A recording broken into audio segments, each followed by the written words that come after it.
Hello and good afternoon. This is Indrajit Gupta. On behalf of Founding Fuel and our partners Boom Live, I'd like to welcome you to a special Facebook Live event on India Inc.'s Governance Challenge. On October 24th, Tata Sons asked its incumbent chairman Cyrus Mistry to step down, throwing one of the oldest and possibly one of the most respected conglomerates into a bit of a tizzy. Almost 2 weeks later, we're still unclear about the reasons behind this sudden change, and the repercussions of that decision are still reverberating across India Inc. In many ways, it represents a near complete breakdown in the governance process, with two groups of shareholders pitted against each other in what looks like, at least for the moment, a fight to the finish. We believe there's possibly a better way to deal with this Tata Mistry spat, and that is to rise above the noise and learn from it, and to ensure that it never happens again. To evolve a better, more pragmatic way to govern our institutions, at Founding Fuel, we believe that it starts with a deeper public conversation that is based on greater awareness and understanding and draws on real experiential learning. And that's exactly what we plan today. We have a stellar panel, and let me introduce you to them one by one. Mr. Sanjeev Aga. Mr. Aga was the MD and CEO of Idea Cellular, and before that Blowplast. He today sits on the board of L&T and Idea Cellular, among others, and is as an independent director, and is also a mentor to many entrepreneurs. Mr. Subroto Bagchi was till recently chairman at Mindtree and has now joined the Odisha government in a cabinet role to head the Odisha Skill Development Authority. He is a best-selling author and a leading columnist. Sanjoy Bhattacharyya is regarded as one of India's best-known value investors. He was on the startup team at CRISIL and later at ICRA, served as the chief investment officer at HDFC Mutual Fund, and has also taught at some of India's leading business schools. Welcome, gentlemen, to this special Facebook Live conversation.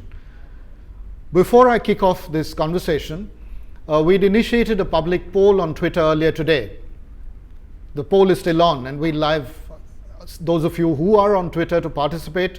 The poll is also available on the Founding Fuel Facebook page as well. And we'll look at the results midway through our conversation. In case you have any questions for this panel, I'd request you to share them in the comment section just below your Facebook Live video feed, and also on Twitter with the hashtag Mistry, Tata versus Mistry. We've planned two broad sections, but before I come to that, I'll just spend a few minutes listening to each of the panelists share a few initial observations, because this current crisis has been described variously. And as you watched each of these events unfold, Mr. Aga, what were some of the thoughts that were kind of passing through your mind? Because obviously this caught all of us by surprise as well. Yeah, Indrajit, I was actually traveling when this happened, and so I got snippets and it took me by surprise. And initial thoughts were one set of thoughts, but now that about 10 days have passed, there is an opportunity to look at it with a certain degree of perspective. And it almost appears to me now as if there is a fundamental contradiction in the way India governs its corporations, and it had to surface. Unfortunately, it surfaced in one of India's best known groups, but nevertheless it had to. If it had not been this, it would have been something else. If not this year, it would have been next year. And let me just spend a minute to expand. I'm not an expert on these matters, but broadly, India has largely borrowed the philosophy of American corporate governance, US corporate governance in our New Companies Act. There is a large influence of Sarbanes-Oxley, Right. and which really means that that Sarbanes-Oxley is rooted in a very disaggregated shareholding context, with large number of shareholders and almost the complete absence of these animals which we have in India called promoters. It's not just promoters, there are conglomerates, and conglomerates lead to promoters within promoters, there are cross-holding, and as you have in the case of Tata's, above the conglomerates you have trusts, which have their own governance. And mind you, some of these very large companies like Tata Motors or Indian Hotels, I'm not sure if specifically these companies, but many other companies in India would have subsidiaries which themselves would be listed. That's right. So there's a huge cascading hierarchy. Now, so this is one set of, now we nominally supposed to follow the Sarbanes-Oxley philosophy, which means a shareholder is a shareholder, and therefore you have concepts like independent directors and how things should be governed, how committees should be formed. But let's look at the reality of India. Notwithstanding 1956 Hazari Committee, which is almost 2 generations ago, we are still a promoter, in fact I would use the word a promoter driven kind of mindset, and there could well be companies which have which are listed and which have public shareholders, and they have FIIs. They could be taking funds from banks which are also, but in the way we approach, and it's not just the way the promoters approach, the way I as a manager would approach, or you if you were working, you still think of it as owners. This is our mindset. It's not just the so-called owners themselves, but it is the employees, it's the customers, I would say even prime ministers. Wider stakeholder kind of orientation. And banks. The banks will ask for lien on promoter shares, or they would have earmarked allocations for business houses. Yes. And even if you see prime ministers, one after another, they don't call chief executives of company, they call within inverted commas. So we have this fundamental contradiction. Right. So you pretend to be something, you actually are something else. Good point. And then it surfaces in a very, it had to surface. It had been smoothed over far too long, and therefore someday good will come out of this, because it has brought to the fore contradictions. And once you see them, then you address them. Very if interesting. you don't see them, you will never address them. Very interesting. And I'll just kind of quickly move to Sanjoy and then to Subroto as well. Sanjeev feels that this was bubbling. It had to come out at some stage. Very much. Yeah. And at the same time, we've made some progress in terms of legislation and a new approach to corporate governance. Right. You've seen corporate India for many years now and through your various hats. Do you agree with? Yeah, very much. I think Mr. Aga's point is very well taken, because really I think what he's touching upon is the need to sort of differentiate clearly and understand the roles, the different roles between ownership, management, and how that affects control. In a simple sense, I think that's where a large part of the problem lies. And here it's complicated by the fact, as you said, that there are layers upon layers. So the role of Tata Sons, which actually doesn't own shares. The shares are held very often by a bunch of investment entities or various other entities. It's not as if Tata Sons holds all the shares in the Tata company. So there are multiple shareholders. But Tata Sons is some kind of a body which sort of exercises oversight on behalf of a family which set up many of these companies. And That's right. In that context, what is the role of Tata Sons?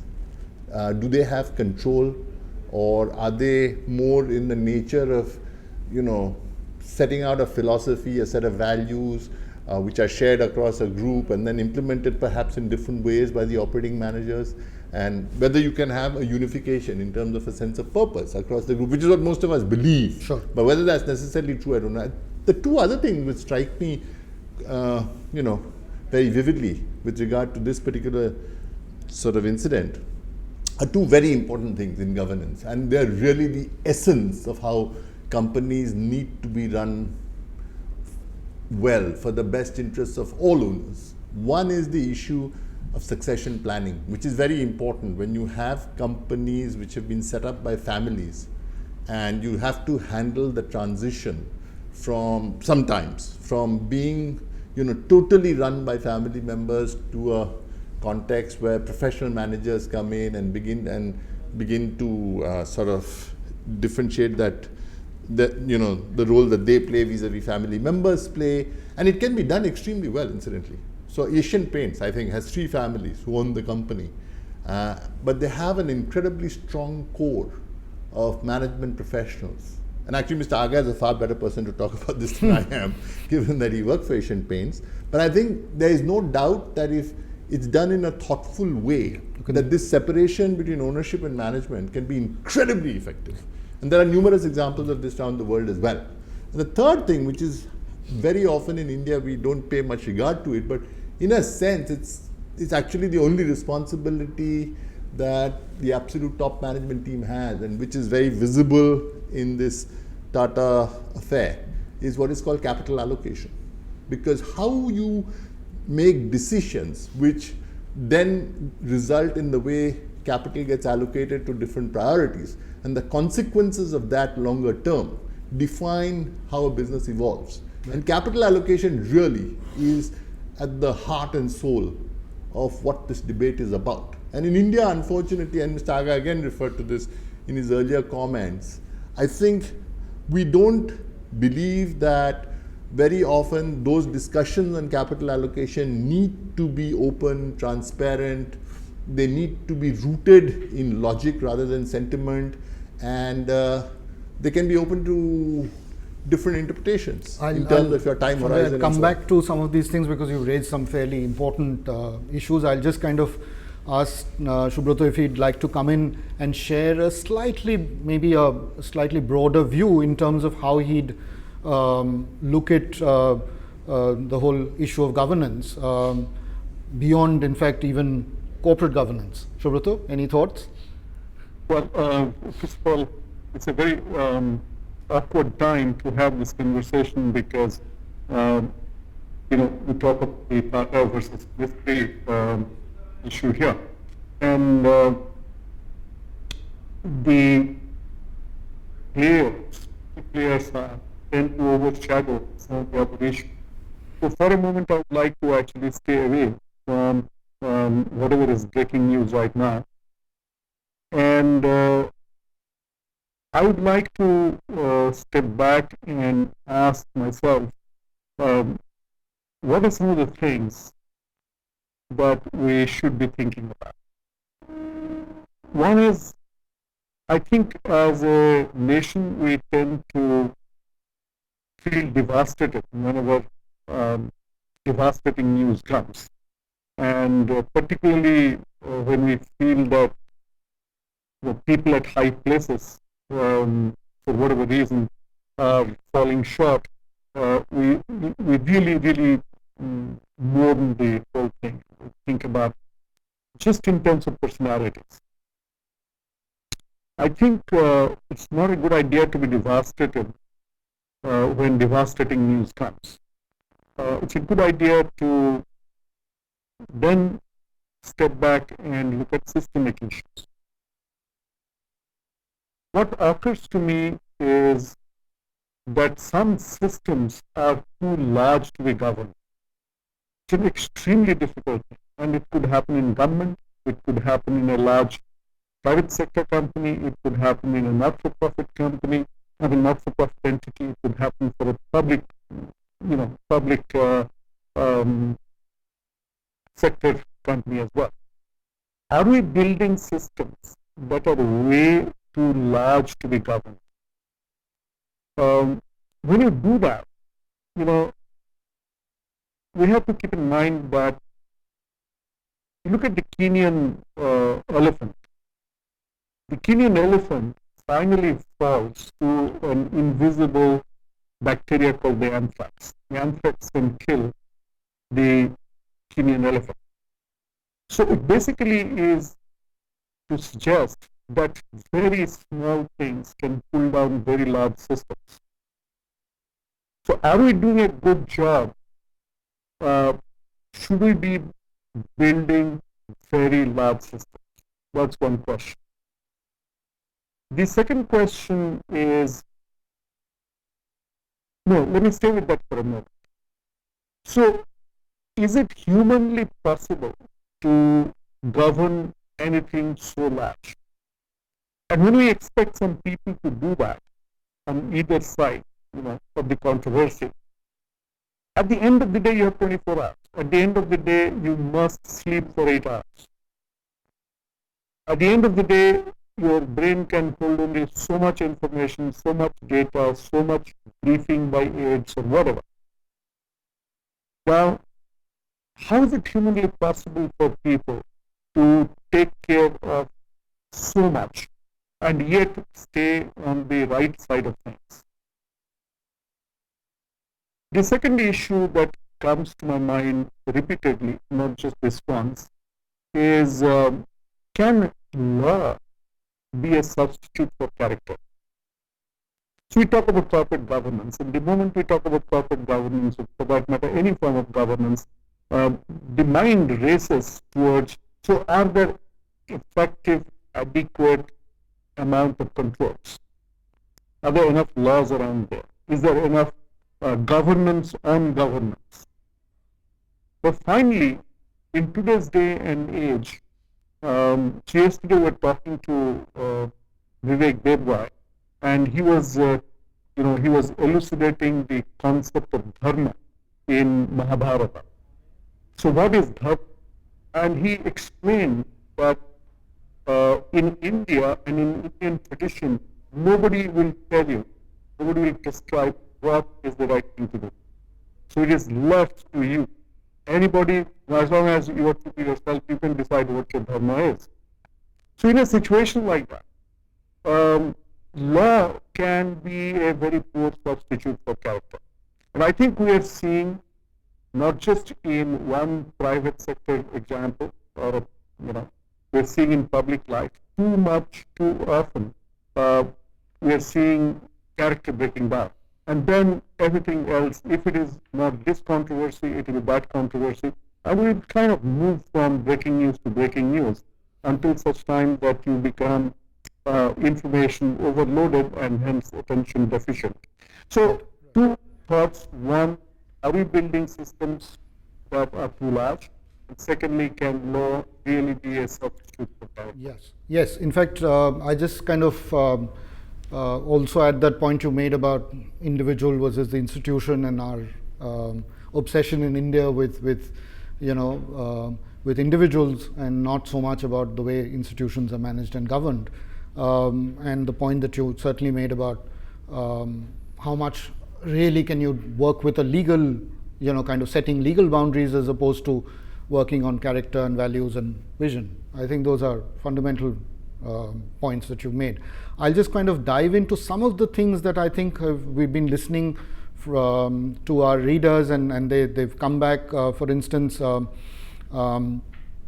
was a question around the whole idea of unlisted companies, as Tata Sons is, exercising control over the agenda that public limited companies, Tata Motors, Tata Steel, that somehow in some ways raises visions of the old managing agency model.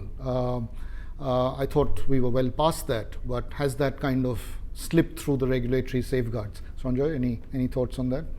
So, yeah, I think first of all, it's a throwback to the past. The difference with the primarily British managing agencies was that they also had a far greater element of ownership. So if you look at Bird Helger and Company, Martin Byrne and Company, Gilanders Arbuthnot, the famous Bamalori, all of them typically controlled more than 50% of the companies for which they were appointed managing agents. Here, Sure. That is not the case. Point number one. Point number two, the responsibility of the operating companies and the relationship that they have with Tata Sons. If Tata Sons is to be the person who sort of determines, how operating companies behave, is not clearly either delineated so that shareholders can understand what these, responsibilities are, and B, I don't think they're consistent. Sure. Within the group. Sure. So different companies behave very differently in terms of, how they look at major priorities and decision making. Third, I think given that we have this, what you refer to in a sense as resembling a managing agency, there needs to be greater transparency. It's not as if the managing agency system is necessarily bad, but it can have a lot of positive effects. You can, convey a huge amount of, you can help a lot of companies do things with certain things pooled in a managing agency, which works for the interests of a broader group, but it needs to be done in a way that everyone understands what is being done and why it is being done. Here, I think the challenge is that people don't understand that. Why different things are being done and whether they have been thought through adequately. Right. And what were the issues that were discussed when they were discussed. So I think that's what leads to the angst that people have.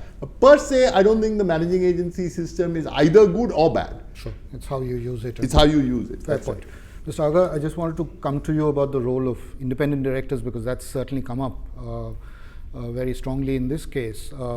You've seen independent directors at IHCL, that's the Indian Hotels, behave very differently from the directors at Tata Sons in terms of their actions and behavior.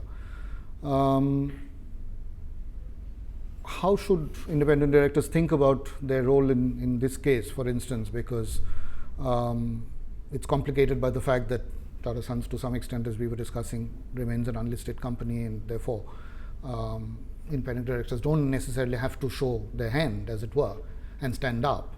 But when you're heading a public limited company, as you are in IHCL's case, you had to step up and inform the shareholders where you stood.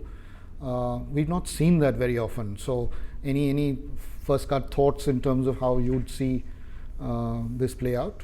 Let me answer you normatively. Sure. Normatively, it is not complicated at all. Okay. You must do what is right for all stakeholders. Right. And not for, you are independent, and that's why you're called independent. In fact, everyone is supposed to be independent because your fiduciary responsibility is to the corporation. Absolutely. But more so if you are called independent, then you carry a higher burden.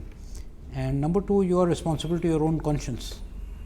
And so it is very clear as to what is right and what is wrong, and why must you carry the cross of doing something which you believe is not right. Now, this is the normative answer, but we don't live in a perfect world. Sure.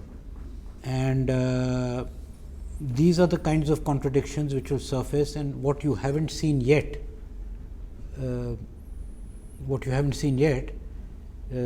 is then, are the independent directors across Indian corporations equipped in terms of experience, in terms of perspective, in terms of maturity, in terms of character, because the burden, a lot of decision making is suddenly one fine day, the independent directors have become much more important. Right. And are they equipped to play the bigger role that is asked upon them? So that is a new set of challenges which may surface with another issue maybe 2 years later. Right. But as of now, I'd say that normatively, I think what independent directors should do is very clear. It could well happen that two sets of companies may take different, and if that is an honest point of view, that is fine. As long as they share what's on their mind. So long as it is honest. Fair point. They have something very interesting in the Bible to say about this. They said, "Whose bread you eat, his song you sing." Okay. So normally, and as Warren Buffett puts it, and he should know reasonably well, he said there is no such thing as an independent director. Okay. They don't exist.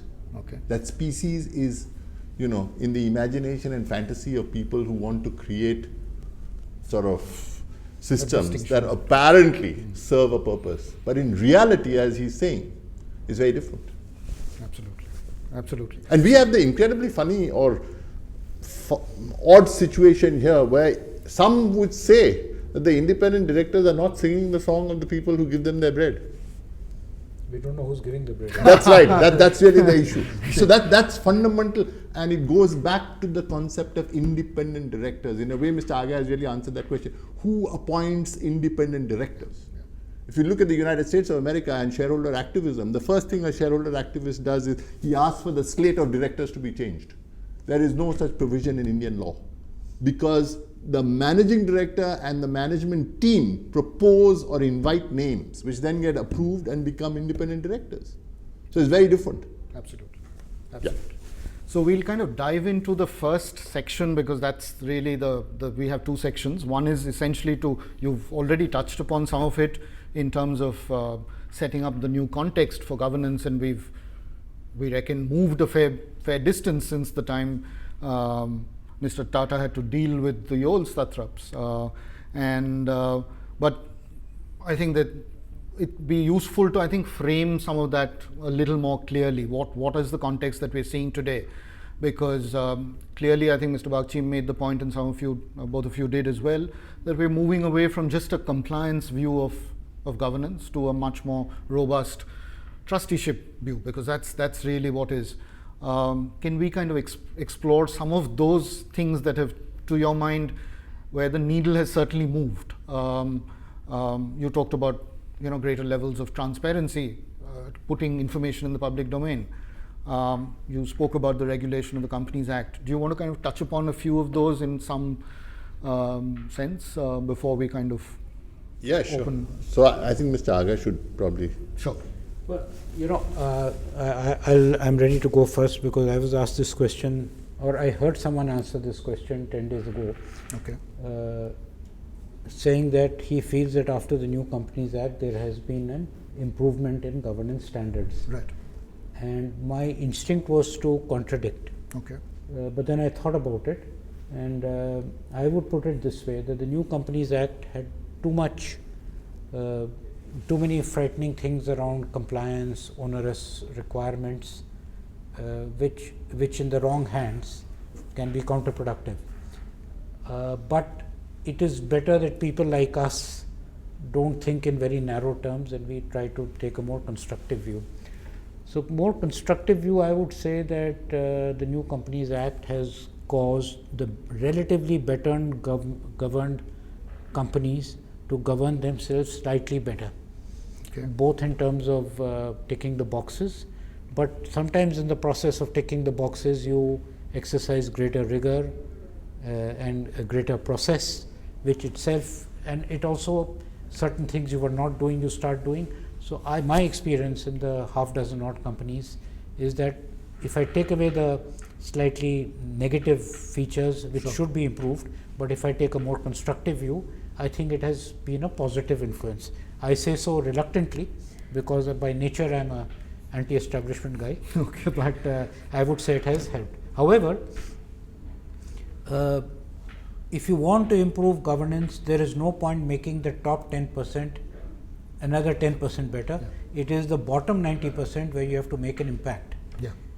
And in fact, if the gap in governance becomes very high, you have a competitive contradiction, because the badly governed companies compete with the better governed companies and lead to a negative spiral, and I've seen that in many sectors. That's a very important point. And I think the new Companies Act does not do anything to change that.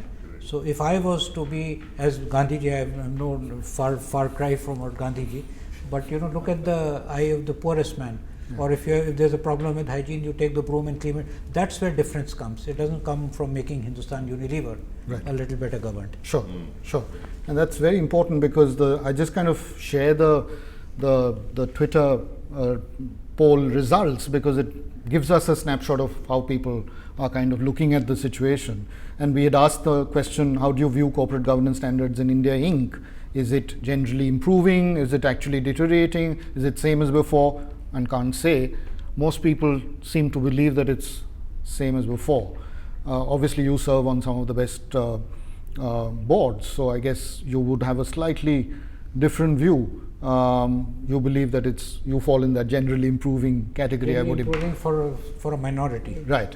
Sanjoy, any comments on the poll? I think the point that Mr. Aga made is really the essence of it. You got to deal with substance over form. I think too much of corporate governance is obsessed with form. But what is the substance of exercising oversight?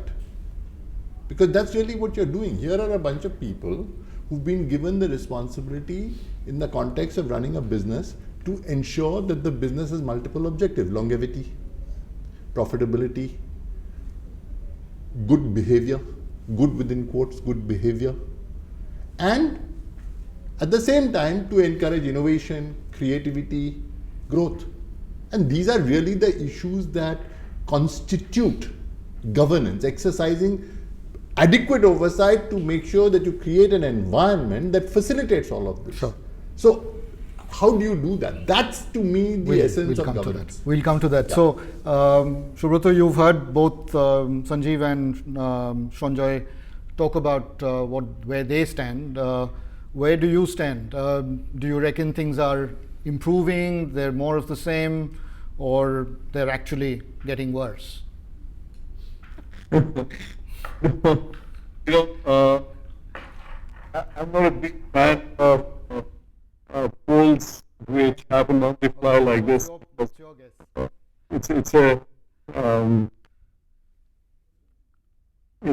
It's a difficult thing to respond to things like this and say anything which is meaningful. Sure.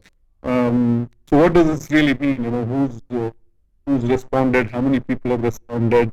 What frame of mind? Tell us what your own sense is. Since you kind of interact with a lot of entrepreneurs, you also, I'm sure, engage with boards as well, and you've been on boards yourself. What's your gut feel? My feeling is that I think we have a long way to go. Again, going back to what I made, point about law not being such a character. I think as a nation, we need to invest more in character. Now, how can you talk about governance in isolation to an ecosystem? The corporate world can't be a world of saints where, if you look at everything else surrounding it, to have other shades of grey. Sure. Now, leaving aside the whole thing and leaving aside the need for, zeroing in on, hey, I like this, I don't like this kind of conversation. I think it is getting better, I think getting worse kind of conversation. Few things come to my mind, and one is that there is inadequate linkage between the corporate world and the academic world, even today. And inadequate real-time, high-quality, high-intellect linkage and mutual listening, which I think is a very important thing to have. Say, for example, when the Bay of Pig disaster happened, or the Columbia crash happened, the groupthink idea came really. The Yale University researchers basically analyzed disasters like the Bay of Pig disaster and Columbia and a few others, and came out with this whole idea. And groupthink is a very important construct whenever a bunch of wise people are supposed to sit around the table and to apply their mind to the issue. Leads to ideas like critical questioning and leads to ideas like the responsibility of dissent, which an independent director has. I agree with Sanjoy when he said that how independent is an independent director? So it is not like you are independent with bold capitals all the way. After all, you have been invited, and you have to have a certain amount of homogeneity without which you are not collectively invested in the future of the organization. But the independence is really about two things. One is the ability to ask critical questions, which is both a competence issue and an honesty issue. The second is the responsibility of dissent. Where will you say, no, I don't think so? So, how much critical question, how much responsibility of dissent, and by the way, I'm not saying the right of dissent, I'm saying the responsibility of dissent, is institutionalized in India. I think we have a long way to go on. But all these things happen when there is a greater amount of linkage and high quality linkage. You only read autobiographies of great people in India. You only read about, books are written about this group or that group. But on a real time basis, you don't get enough well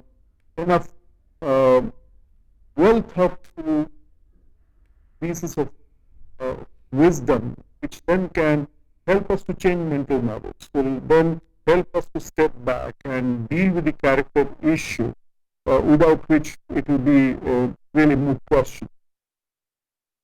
Right. Yeah, I have one small Yeah, point sure, to make. sure.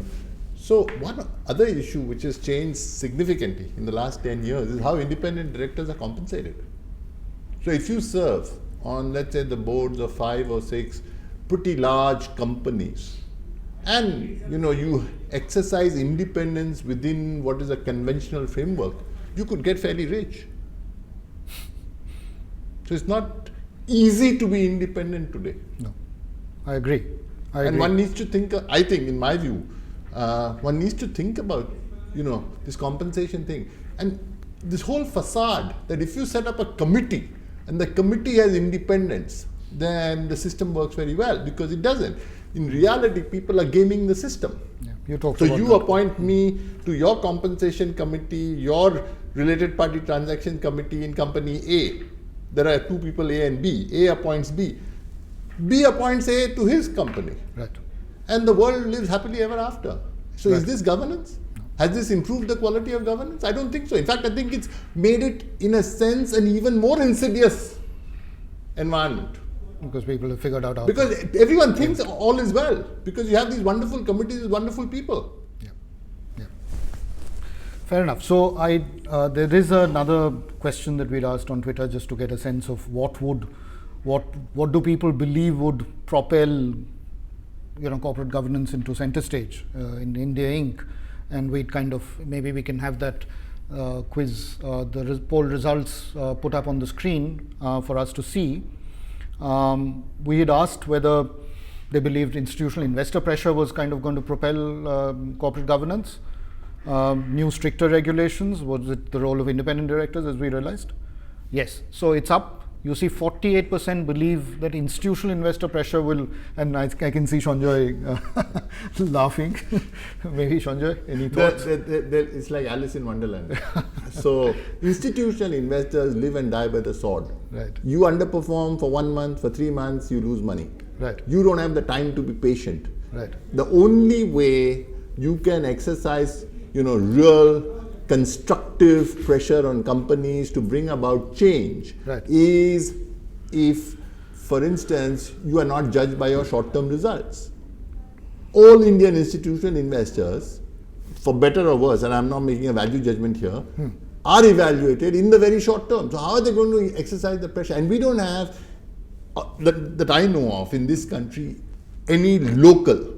We do have 1 or 2 international guys who are activists, like Chris Horn, or David Einhorn, who have come to Japan, who were thinking of coming to Coal India and so on.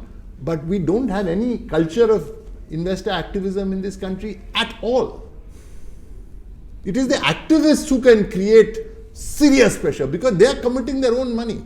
In Apple, they said, you got to pay dividends back to us, because we own $3 billion of Apple stock. You give it to us, otherwise we make your life hell. We move a resolution to make you change your board. So now that really focuses the mind. But in India, we don't have any of that.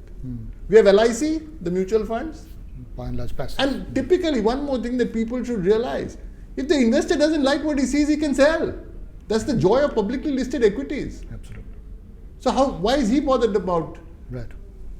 Fair enough. Mr. Aga, there's a comment from Ashok Kumar Pandey, who served, I know, at Tata Steel for many years. He worked for 27 years with the Tata Group, Tata Steel, and spent almost a decade at Bombay House. He says that never did I feel I was working with a promoter-driven organization. Later on in life, I did work for a promoter-driven organization wherein I felt a stark difference in the way a professionally managed company works vis-a-vis a family or a promoter-driven organization. And he believes that, so any thoughts on that? I mean, you'd like to respond to it? I would, but I would also like to give me a chance to take on what Sanjay said. Sure. I am not even for a moment saying that promoter driven is inferior to professionally managed, and these things come in all shapes and sizes.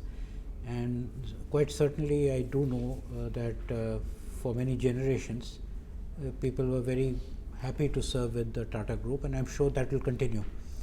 And so I think to extend from one headline event of the last fortnight to a general, about the masses of people and managers and officers and workers is too much of an extrapolation.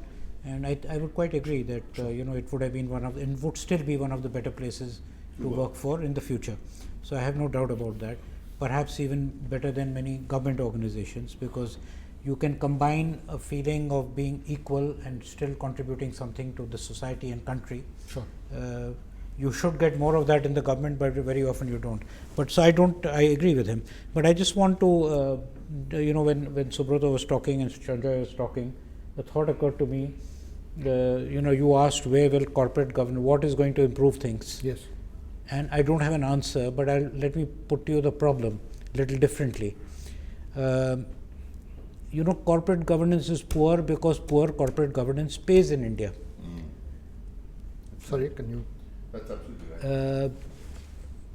It's in let me not talk of poor corporate governance with companies which are failing or which are going down the tube or which are making losses. Sure. There are enough number of profitable companies, and a person like you or a person like him or anyone in Bombay, Calcutta, Delhi or Ahmedabad has a very good idea which are the companies which relatively are straighter, more upright, more honest. No one can be 100%. Sure.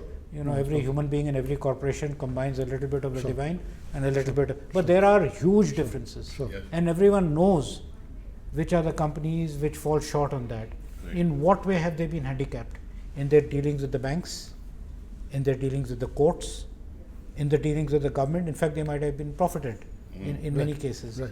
In their dealing with investors, he answered you that he says investor is looking only at quarter. If he feels this company to hell with whether he gives a good return or bad, if he's getting a better bang for the buck, he'll invest there. Sure. At worst, he'll move on. So we don't have, in wartime, for example, in England, if you had persons, institutions, there would be a lot of societal pressure, which would actually, it became, what should I say, behavior, which was getting negative returns. In India, at the minimum, it gets no negative returns. In certain cases, it gets positive returns. Right. So I don't know where to start, but if I was to look at how to attack this problem, I would first see how to make bad governance start hurting. Okay. And then I think implicitly what Mr. Aga is saying is the second step is how do you make good behavior pay off? I think both are very important, and the sequence in which he suggested it is, I think, absolutely crucial actually. Because therein lies the root of, on a longer term structural basis, beginning to find ways that we can do something substantive to improve governance. So I'll come to that, because that's the subject of our part 2, which is how do you change the narrative from where we are? How do you move to a better outcome, as it were? And I'm sure there is no silver bullet in that sense. There are a whole host of practical to-do things that we can learn from all of you people who've served on various boards and what it takes to strengthen board governance. Mr. Bagchi, Subroto, can I start with you? You've kind of been on the Mindtree board for many years and built a very good reputation as a board that tended to do the right things. What were some of the things that we could kind of take away from your experience and what you've seen around you in Bangalore? Well, thank you for that compliment, but we should, leave that aside. I think it's need to think and put together is diversity. It's only when you have diverse set of on the table that you are more likely being not just likely to bring upward things for discussion. Let's prevent awkward. This diversity goes beyond just saying we have with sector, gender, but carefully picking people who are certified in their thoughts. And diversity brings in what I talked about, and the idea of critical. Diversity is, and on that we feel that we have a sufficient end independent directors in the country. It's very difficult. It's very strange. Country of 3 billion people, so many companies, it's been a long has been here. But whenever I is thinking about acting in good independent director, it is reasonably difficult. It's not easy. Right. Second thing is, I think, for honest conversation. It sounds generic and very big. It is not easy to have some organizations be able to have that honest conversation more easily than otherwise. But conversation is not just what happens in the boardroom, but outside the boardroom as well. Subroto, I have a question actually also for you. Sorry to interrupt you. There's a reader question that's come in because you raised that issue about size. And if size was really a constraint, Tanmay Goswami asks, why would so many startups in Bangalore who are far tinier than, say, the Tata suffer from terrible corporate governance breakdowns? Any thoughts on that? I think it's a little unfair to say startups have terrible corporate governance. I don't know what kind of proof backs that very very sweeping statement. That said, as a startup, you're like a child. You're an adolescent. Okay? So you learn by making mistakes, and startups tend to be high pressure, younger people. You don't have enough wisdom, you want to somehow prove to the world. So a whole bunch of reasons why you may have difficulties. You may make more professional mistakes in a startup, but most startups are so small that the larger corporate governance thing really do not apply to them. And not just in terms of the principles and law and stuff like that, but why is the corporate governance issue so central? It is so central at a certain scale and size because your inability to do the right thing the right way has a larger impact, huge impact. So, for example, I tell you, when a large-scale corporation or a large-scale government body has convulsion, it has got huge downstream implications. When the coal scam was raging, I was talking to a group of class 10 students in Bangalore. And one kid asked me, what is wrong in going to jail for a couple of months if I can make 250 crores? Now, what gives this child, and it was a serious question.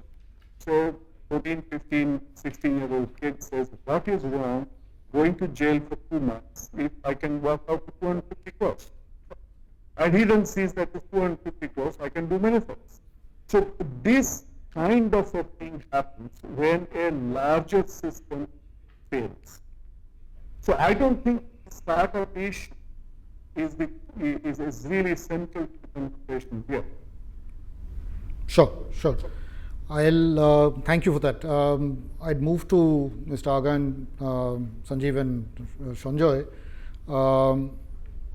In terms of, you were to kind of look at a pecking order of priorities that you would look at if you were to change this narrative, where would you kind of first attack? And there are multiple things. I mean, in terms of CEO succession, which Sanjoy talked about earlier, in terms of selecting and nominating independent directors, which is so hard, we know, and mere eminence isn't necessarily good enough. We know character and values are.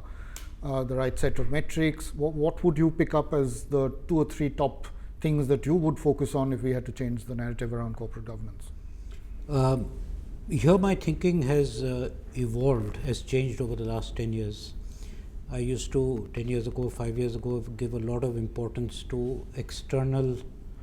I would have demanded more of the government, of the lawmakers, of the courts, of regulators, tax authorities, and use them I do not know whether I've become cynical because that hasn't happened. Sure. In fact, has deteriorated, or because it doesn't work. I think nothing like change which comes from within.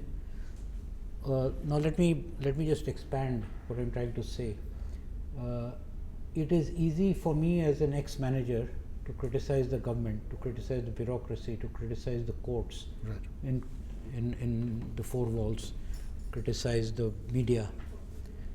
But it is very hard for me to name and shame a fellow manager. And that is true of every portion of our society. Right. If you are been in the media, you may be very liberal and heaping, but you just cling together. Yes. And it's that cozy relationship, unless that is disturbed. Now, it is a little hard to disturb that because it goes against another human value, that you don't let down a colleague or a brother or a sister in public. Only sneaks do that. Sure. So it is one human value against another human value. But I've come to the conclusion that you've got to put the cat among the pigeons. It's against what I like to do. It's not a kind of behavior I like, but I believe that a lot of these, what are they called, where you have the ability to make a silent complaint. Sure. What is that term for it? It's Whistleblower. Whistleblower, Whistleblowers, and stuff like that. You have you're lean towards I that am now. saying that if you develop a good system of that, apart Okay. from demanding greater transparency, so three things. I think well thought through. Most of the whistleblower mechanisms are ritualistic. Okay. Ritualistic and counterproductive, but give me a job and I will design a good whistleblower program which will force change. Right. Number one. It doesn't exist, but it can be done. Sure. That's number one. Number two, there must be a little minimum transparency of decisions, of board decisions and all. And finally, I come back to the point I made about 20 minutes ago, that change will not happen unless you lift the bottom Yes. 80%, which is really pulling down. In fact, it's counterproductive to go on improving the better off. You've got to lift them.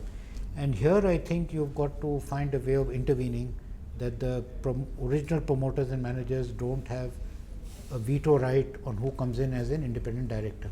Right. And for that, two changes are required. One is today, which is a minor change. If you become an independent director in a loss-making company which is not paying deposits, you can go to jail and you will get no commission. Right. So although Sanjoy says that a lot of people can become rich, but I would argue the other way, that why would any sensible person? So where the need is greatest, you never get good people. Right. That's number one. So I think, and neither do I want the government, which is the cause of the problem, to start appointing independent directors. Right. But at least where there are financial institutions, they could perhaps combine and have a panel of people, and even if they can appoint one independent director through the AGM, which is not has the blessings of the promoter, I think that may stir certain change. So these are two or three things. Sure. In fact, we were running a Twitter poll also on this in terms of what should be the topmost priorities of boards in India. And incidentally, I mean, CEO succession turns out to be to have got the highest rating in terms of 43% of people believe that's the piece that needs to be focused on. Guiding the strategic plan is about 29%, and monitoring performance is about 28%. Sanjoy, if you were to kind of focus on the theme of CEO succession and also the guiding role that the board has in the strategic planning process, any thoughts in terms of what could be done better? Yeah, so in passing the baton or the mantle, really you got to recognize that it's generational also. In a family, you're moving from someone, or in this case, Jamsetji Tata, then there was a subsequent JRD, people like that. If you assume that Nauroji Saklatwala and people like that are the same generation as Jamsetji Tata, second generation, then there's a third generation.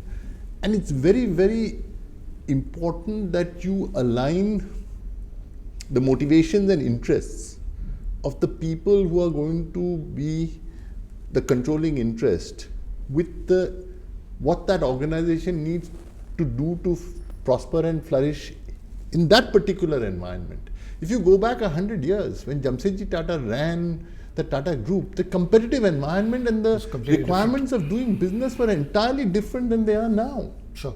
So you need to, when you're thinking about succession, second you got to this, it may sound tried, but you got to win consensus, and you have to win consensus not only within the family or set of families, and that's a very difficult and tricky process because it's internet, you can't see it, it's not out in the open. But also you got to win the faith and trust of the people who run your companies, your operating managers, because then you may be professionally managed. And they have to believe that the way in which a successor is being chosen is something that is in their best interest, in their larger interest, and they want to remain part of that company. Otherwise you can, I think the third thing with succession, which is very important, is to do it in a way that the person who's coming in, whoever it is, has a long enough term before you judge him to have the impact that you would like him to have. Okay, Sanjoy, on that note, unfortunately, we're kind of almost run out of time because we have an hour on these Facebook Lives. We can't go beyond that, but I think this is a theme that obviously will continue to get discussed. The story is unraveling, but we're hoping that this can, in some ways, be a reason why change happens and we progress to a better place, and not look at this as something that gets us all down and kind of scars our conscience, as it were. I'd like to kind of thank Subroto in Bhubaneswar, Sanjeev and Sanjoy, who've come into our studios for sharing their wisdom and their insights. I wish we could have gone on for a little longer, but hopefully this has given you some food for thought. And we will certainly carry on, as I said, this conversation on founding fuel. I'd like to thank you for watching. And if you have more questions, please continue to send them in. We will continue this discussion hopefully online on Twitter and on Facebook. Thank you so much. Bye.